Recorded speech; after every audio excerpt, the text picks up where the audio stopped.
زمونگا زنانولا اډیل حضرت بی بی فاطمه رضی الله تعالی عنها پکار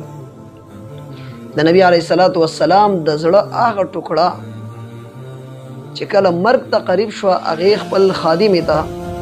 داسې فرمایش وکړه داسې وصیت وکړه چې زه کله وفات شمه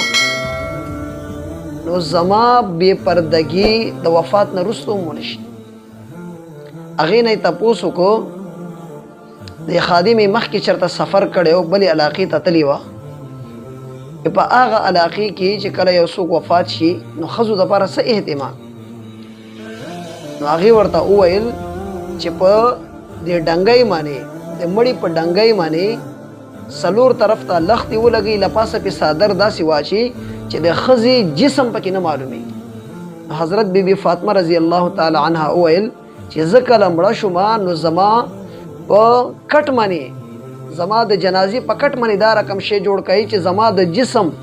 څنګه زما په جون باندې یو چاته پته نشته چې بی بی فاطمه قد څومره دی وړوکی قد دی که ډېر قد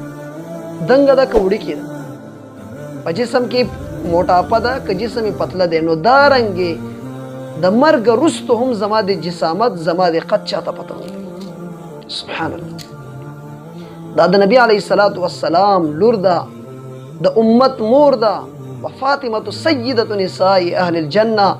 د جنتیانو ښځو سرداره ده دومره حیا الله کریم په څومره پرده واچوله مرګ راغی د شپې راغی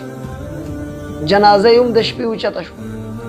له پاسه د اسمان تیاره یعنی د شپې تیاره او ورپسې په جنازې باندې دارنګې اهتمام او د شپې دفنه وکړه د شپې دفنه حضرت بی بی فاطمه رضی الله تعالی عنها دومره د پردې اهتمام کړل